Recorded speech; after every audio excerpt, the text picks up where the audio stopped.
Hola Javis, bienvenido a un nuevo capítulo de Café con Sandía.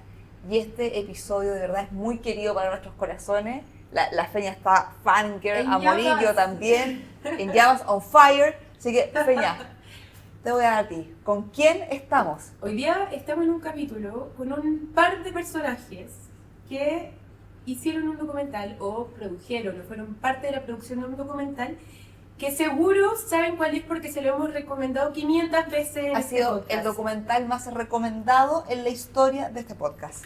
Así que Tefi, por favor, Sí. preséntanos. Este capítulo vamos a hacer una excepción. Va a ser un capítulo en inglés. Lo van a poder ver por YouTube y va a tener los subtítulos en español.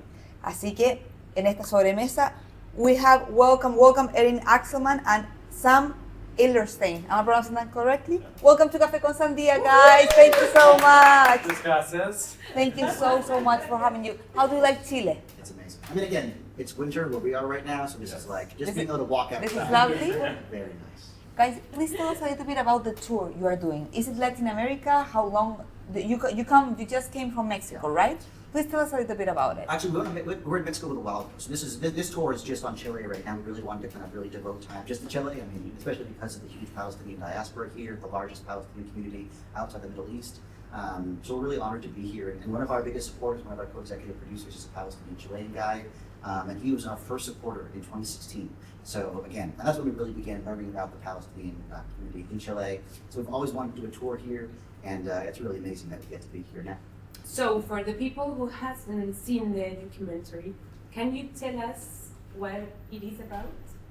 Yes, so the documentary is about young American Jews who are raised very pro-Israel.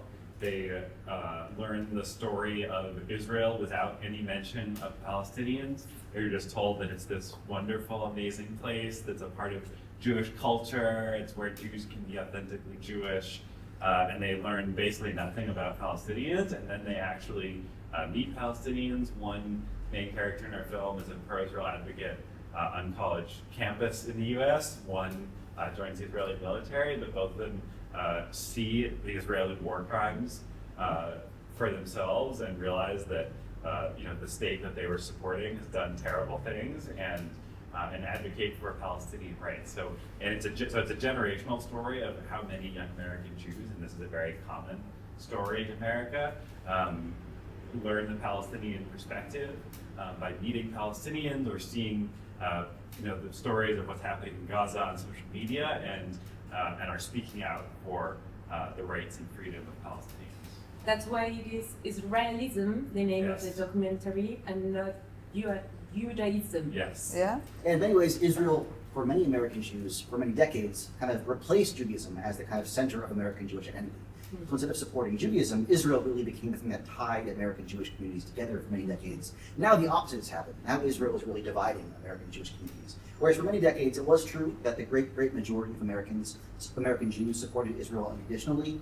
That is not the case now. So polling from a few years ago, 2021, by the Jewish Electoral Institute showed that in 2021, about 40% of young American Jews under 40, thought Israel was an apartheid state, which is obviously very significant. And now, polling just from a couple weeks ago from Israel, actually, Israeli government's polling shows that 40% of Jewish teenagers right now think Israel's committing a genocide in Gaza. So we're approaching the point where close to half of young American Jews not only think that Israel is an apartheid state, but is actively committing a genocide. And so this massive transformational change that we've seen is really what our film is about, and we really see our film as a tool to help push forward that transformation so that hopefully very soon a large majority of American Jews of all ages will fight for Palestinian freedom. And what happens with that 60% left?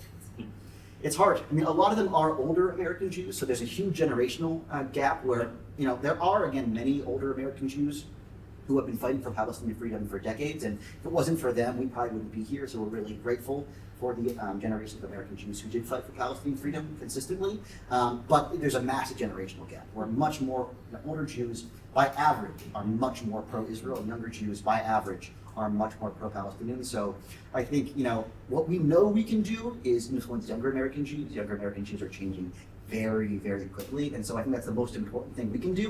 But also, again, it's been really amazing to see many older American Jews come along. I mean, both of us have older American Jewish, older Jewish family members who we thought would never like our film, and who are many of our biggest supporters now. So it's been really incredible to see older American Jews get on the wagon, especially the past decade or so. That's a great achievement, like make the old people change their minds. Like The journey that you're talking about is what we heard, like the awakening, right? Yes. And in that sense, two of the protagonists of the Israelism, I know have a similar story than yours in the awakening thing. Can you tell us about it? Like you were raised, I imagine, in a very conservatory Judaism world. Am I correct?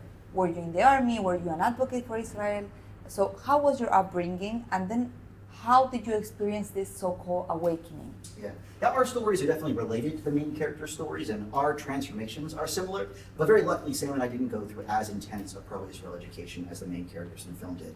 I think the great majority of American Jews receive some kind of pro-Israel education, but it's a spectrum. Some people it's much less, some people it's much, much more intense. So I kind of really fell in love with kind of the pro-Israel story, especially after my bar mitzvah when I was 13, and I was given a bunch of pro-Israel novels from my pro-Israel relatives. And I read those stories, and I totally fell in love with the Israeli narrative. It made me feel strong, it made me feel connected to the larger Jewish community. It really felt like Israel was the light at the end of the tunnel after millennia of oppression that Jewish people faced. But very luckily, I had a teacher in high school who was very left-wing and knew I was very left-wing. My family actually is quite left-wing, and was just surprised by how pro-Israel I was. And so he asked me a question one day when I was about 18. He said, Erin, do you know anything about Palestinian history? Did you know? And I thought about it, and I realized that I knew nothing. I thought I knew so much about Israel, but the narratives that I was reading didn't really mention Palestinians at all. That's what's so disturbing. It was like it didn't exist. Yes, Yeah, exactly. Essentially, the pro-Israel narrative essentially pretends Palestinians don't exist, or if it acknowledges their existence, it suggests that their rights are lesser. Just like it's very similar to how white Americans thought of indigenous Americans. Yeah. Either pretended they didn't exist, or if it acknowledged their existence, it suggested that they were less than. Yes. How about you, Sam? How was your upbringing? Yeah, it was less indoctrinating than people like Simone in the film. I learned that there was a conflict between Israelis and Palestinians. I would learn to be proud of Israel in some aspects, but also I always knew that there were some bad things that Israel had done, so it was a little more nuanced. But I think we're really where the two of us got the idea to make the films. We went to college together. This was 2008, which was the first big bombing campaign against Gaza. And it was a big, like it is today on college campuses. It was less intense, but there was a lot of debate on college campuses. And so many of our friends who had gone to all of these Jewish camps and day schools and Birthright were really advocating pro-Israel. And then, within a few years of being in college, because there were Palestinian students on campus, there were Palestinian professors on campus, they would actually hear from Palestinians and they would totally change. Wow. And so our one of our friends who was the head of the Students for Israel group on our college campus, last time I saw him was protesting for a ceasefire outside of the White House. A few weeks after October 7th. So we realized that this is a very common story of transformation that so many young people go through and so we decided to try to make a film about it. Was there a moment for you that you have this aha moment, Yes. it was that conversation with your teacher, or it was more progressive? I would say more progressive. I think a big moment for me is the Israeli organization Breaking the Silence brought some former Israeli soldiers to campus, and the fact that this is a very left-wing group in Israel, and so people who served in the military who are now speaking about war crimes that they were part of or saw, and this guy just gives this long presentation about how he was I would arrest people for no reason, I would search people for no reason, settlers would attack Palestinians like we just saw happen with Hamdan Balal, the filmmaker of No Other Land in the West Bank. He said, if settlers attack Palestinians, I was not allowed to do anything about the settlers, but if the Palestinians fought back, I would have to arrest them. So just hearing from Israelis about what it was like to enforce the occupation was one moment that helped change me a lot. And for me, I think, it was actually it was reading left-wing Israelis, actually. That was really the first, after my teacher. Exactly. And it was actually this guy, Tom Seged, who's even a little more centrist, but he wrote this book on 1967. And he explained the ways in which, the occupation began. And seeing a left-wing Israeli speak openly about the occupation and the Nakba, not as anti-Israel propaganda, but as real events in Israel. And they're based on Israeli military documents. Yes. They are not inventing nothing or taking their own interpretation of things. But then in 2011, I took a semester off from college and lived in Palestine for a few months. And especially, Where in Palestine? Bethlehem, actually, primarily Bethlehem. I was both in Nazareth, obviously the biggest Palestinian city in Israel proper, so I spent a lot of time in Nazareth, worked in the old city, and then spent a lot of time in Bethlehem, Ramallah, Hebron, Nablus. And I was very anti-occupation already, but just seeing the apartheid system so obviously, destroying the lives of my Palestinian friends was heartbreaking. And especially seeing the incredibly obvious way in which the settlements were situated to make any kind of Palestinian state impossible was incredibly disturbing. So even though I read a lot and I knew a lot, actually seeing it with my own eyes when I was a young person was a nightmare. Yes. How shocking was for you to realize that when you go into these cities or when you are in the highways in Israel, and you pass an Palestinian city or village, you see these big letters that say the entrance for Israeli citizens is forbidden, your life is in risk, and you enter these places and you see that nothing happens to you, and the life in there is so peaceful and people is so gentle. How shocking is for you the contrast of this nightmare that is supposed to be for you to enter these places, and how is that for you? I was in Poland recently doing some screenings, and there was this Israeli guy who was talking about how he could never go to the West Bank because he'd be killed. I was like, I've been there many times and I'm alive, right? And I've been there with left-wing Israelis and with Jews across the world many, many times. It's just a regular place where people are living. And again, I go there openly as a Jewish person, nothing happens. It's again, I think so many American Jews really do think that if they go visit the West Bank, they're going to die. Yes. I mean, I went on birthright. They truly believe it. Everyone is Hamas and everyone is out to You kill have them. a lot of symbols that say that you are going to be killed. Yes. When you are driving through the Israeli streets, everything tells you that Palestinians are the enemy. I was shocked when I saw that. Yes, and I always tell people at screenings and events, I want you to go there and see it for yourself because no one is the same after they've seen it for themselves. And so I always try to if I know someone who's going to Israel, can I convince you to do this tour of the Palestinian side because I know that it will change them. And the author, American author Ta-Nehisi Coates, who recently we met him at an event, and he said that was the people kept telling him he had to go, and he said I went expecting to see complexity, but what I saw was quite simple. And that is the reality: is that when you actually see on the ground what is happening to Palestinians in their cities and with the settlers, it is impossible to think that this is something that's okay, it should be justified. I want to know what happened to you the first time that you crossed a checkpoint, and what happened to you when you faced with real Palestinian people the first time. What did you feel? So I'll tell two stories. One story was the first time I left Israel. I was in a bus going to Ben Gurion Airport in Israel, and it was a bus full of most Israelis, international people, and one Palestinian guy. And we're going to the airport. I think he was a Palestinian citizen of Israel. We're going to the airport. We get stopped at the checkpoint on the airport, and the security guard, opens the door to the van, looks at everybody, sees the Palestinian guy, and says, "Come with me."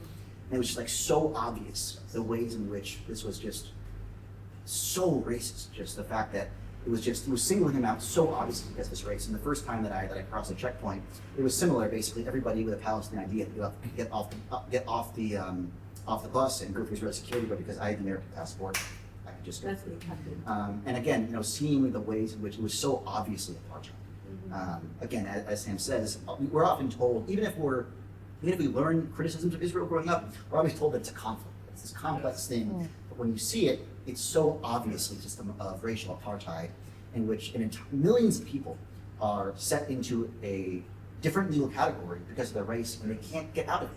And there's no justification ever for apartheid in any part of the world. And Ta-Nehisi Coates talks about that as well. It's like there was no justification for Jim Crow and apartheid in South Africa.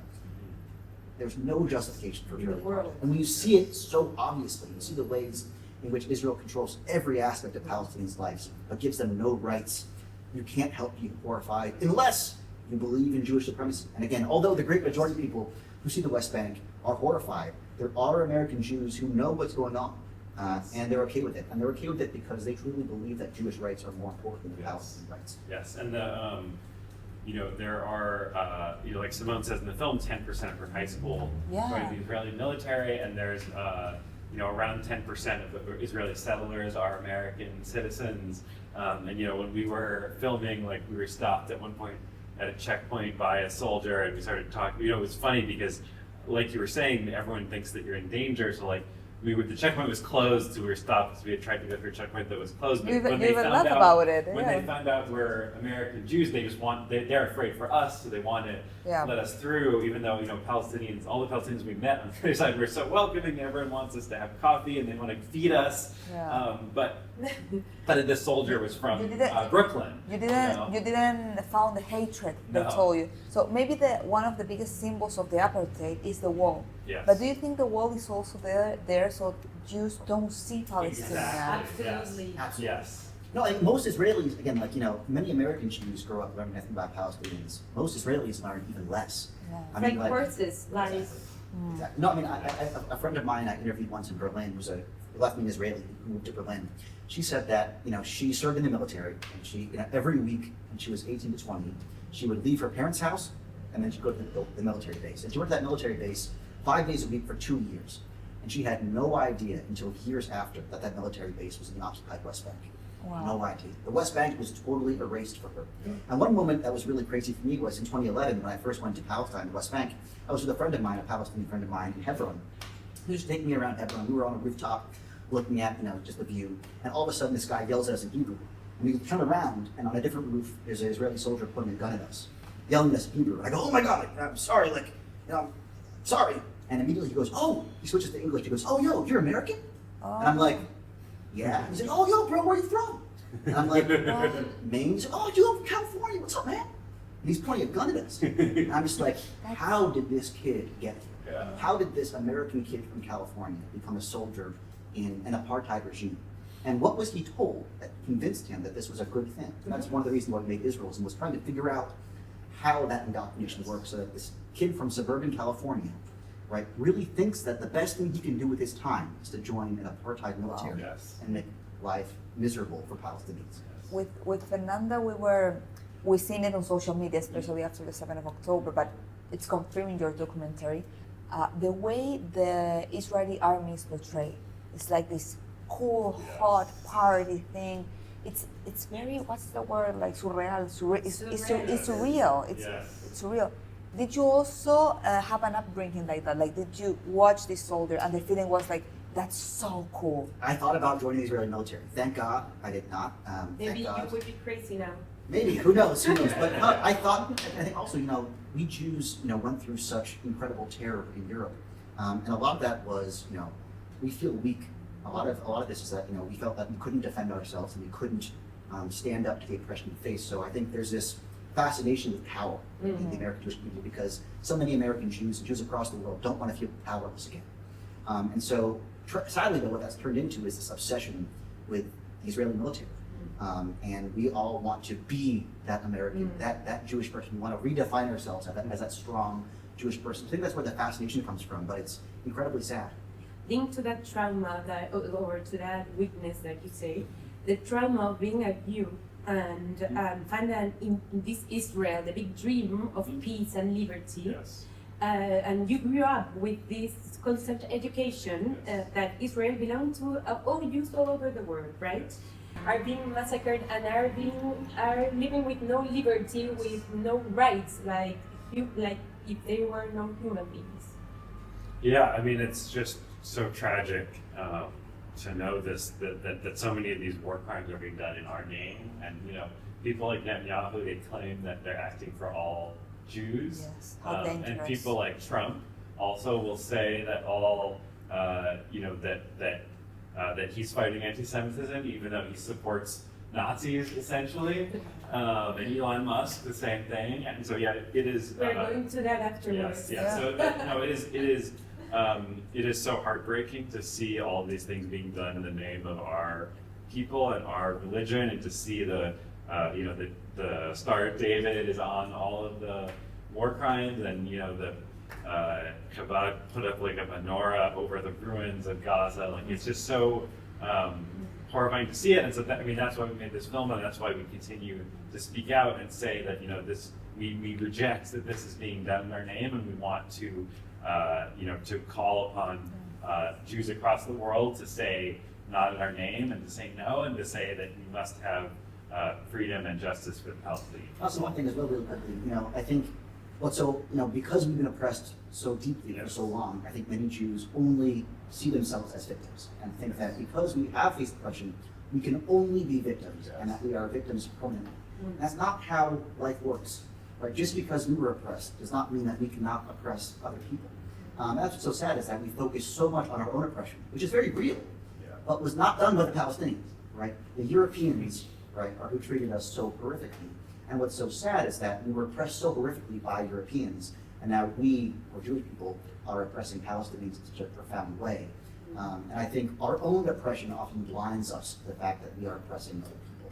Again, we're as human as anybody else. We can do just as horrible things as anyone else. And Zionism has in charge, or has done that everybody thinks that political movement is the same as religion, and that's a big problem. That's a big virus in here.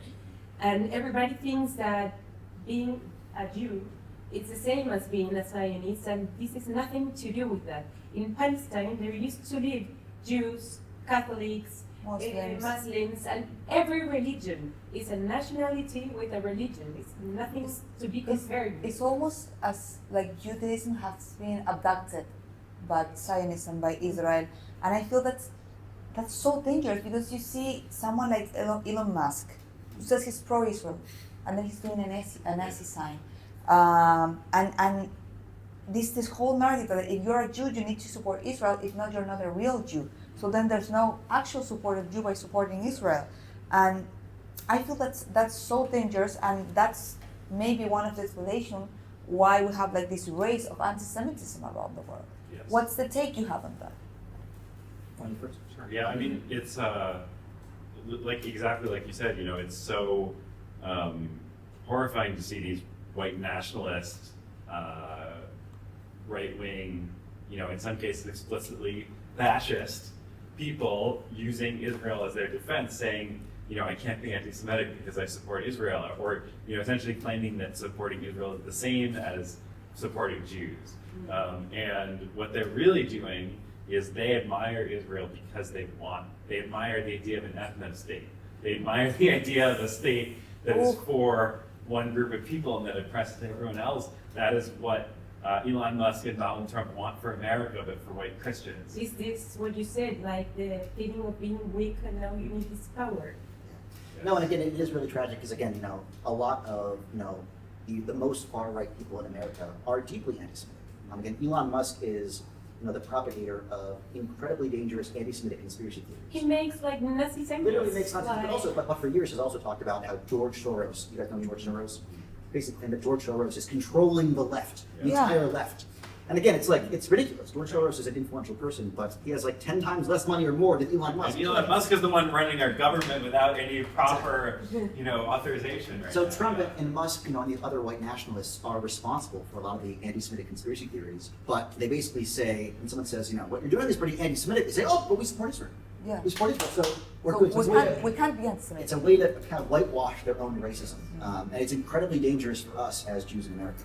So now that we're talking about Trump and Elon Musk, and what do you think about this Trump's Gasta video with Netanyahu and these two guys drinking piña colada?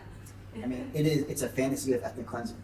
It's a complete, and again, what's so dangerous is that many people in Israel and America have supported it.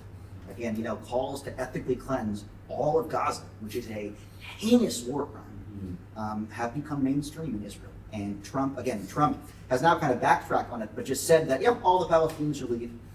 If he said all the Jews should leave, right, it would have been seen as deeply anti-Semitic. It will be outrageous. Outrageous. But because they're Palestinians, right, that kind of anti-Palestinian racism is so normalized in America. Just talking about literally ethnically cleansing millions of people is seen as just a normal thing. So it was absolutely disgusting and vile, but tragically is where a lot of Israeli society and a lot of American society is at, where they literally just support. I mean, it's crazy. I mean, a lot of pro-Israel organizations, when Trump initially called to ethnically cleanse Palestine, they were like, "Oh, that's a creative idea. It's an interesting." It's like this is like you're talking about a heinous war crime that is so obviously heinous. It's truly insane. It's truly insane. And now that we can see the Israeli people, civil people, in the streets protesting against what's happening. We know that it's not because the Gazan people or the Palestinian people, it's because their economy, their people who is still in Gaza, and we know that Netanyahu doesn't matter about their lives. They are like the collateral damage. Yeah, the collateral damage. Are these Israeli people who are asking this to stop? What do you think it's in their minds? I mean, even before October 7th, there was a very large movement in Israel that was opposed to Netanyahu and opposed to Netanyahu's government. But that was largely not because of the Palestinians. They mostly cared about democracy for Jews in Israel. And so I think opposition to the Israeli government in Israel is usually not based on caring about Palestinians. It's usually based on caring about the normalcy of Israeli society. So I think it is very good that many Israelis are calling to end the war, but it seems that most of them, it's not because they care about Palestinians. What's important is that there is a small number of Israelis who deeply care about Palestinians. Not in our name or Exactly. And just like in South Africa, it's very important to support the left-wing Israelis who are deeply anti-apartheid, deeply anti-genocide, just like it was important to support the white South Africans who fought against apartheid. But it is also important to know that those Israelis who are fighting genocide and trashing the ceasefire negotiations is that Netanyahu knows that he basically needs to keep the war going forever in order to stay in power and to avoid jail. And that is what it's all about, and that's why most of the Israelis protesting against him are protesting, and that's, again, as Erin was saying, a good thing, but unfortunately it's only a small minority who are protesting because they know that there's a genocide that their country is doing, and part of that is the Israeli media refuses to show anything about what's happening in Gaza. They refuse to show the images of the dead children and all of that. Like, you won't see that if you're Israeli watching TV. Yeah. You don't see those images. And what happened to social media? It doesn't exist. We would like to close this interview that was so amazing to us. We would like to make a lot of more questions. Yes. We'll be around.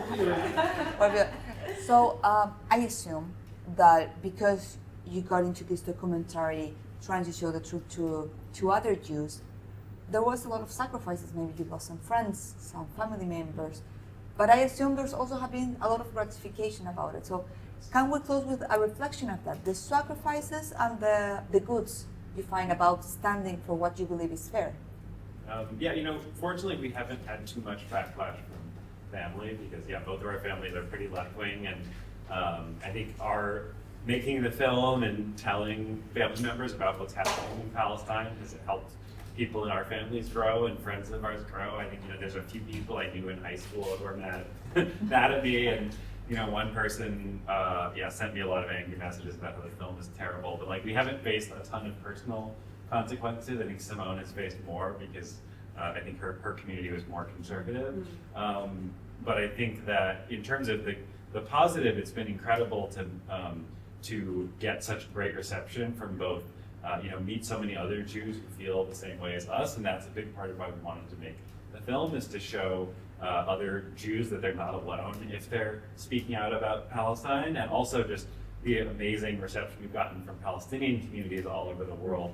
Like, so many people have given us such appreciation for making the film, and it's been so wonderful to get to meet amazing folks like yourself and come to places like Chile and get to have this conversation, and it's been really nice. It's been amazing. Yeah, we really see our role as trying to help grow the Jewish left and create more space, for Jews and non-Jews to speak up for Palestinian rights.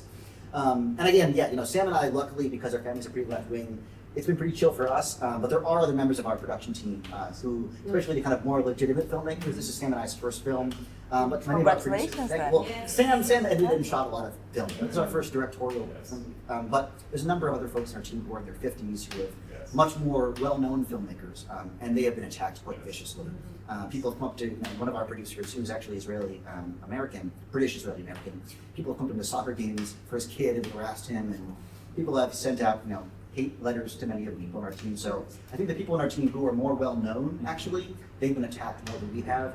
I think because Sam and I were young, first-time filmmakers, they can't really do anything to us. Like, most of our friends feel the same way we do. Okay. So we're very grateful that it's been easier for us, but it has been hard for many members of our team, and been very hard for many, people who fought for Palestinian rights, especially Palestinians. In the U.S., Mahmoud Khalil, amazing, Palestinian activist who actually organized an Israelism screen at Columbia, has been kidnapped and by the American government in probably one of the first political kidnappings, and one will not be the last, sadly. And so many people are making sacrifices, for Palestine, especially Palestinians, and we're honored that we get to play some kind of role in this discussion, and we're not quitting. We're in it for the long haul. Listening to you right now, I want to make you so much more questions. I know we are running out of time, but thank you so much. Thank you so much, and we appreciate that you're speaking out, because you don't mix religion with politics. So thank you, so much, thank guys. you for speaking out, and thank you for your time. Yes, thank you. Y gracias a usted, escucha. Nos vemos en el próximo capítulo de Café con Sandía. Chao. Chao. Thank you guys so much. You. Esperamos que hayas disfrutado de este capítulo. Puedes volver a escucharlo en nuestros canales de Spotify y YouTube. Sigamos esta conversación en nuestro Instagram y TikTok. @Café con Sandía.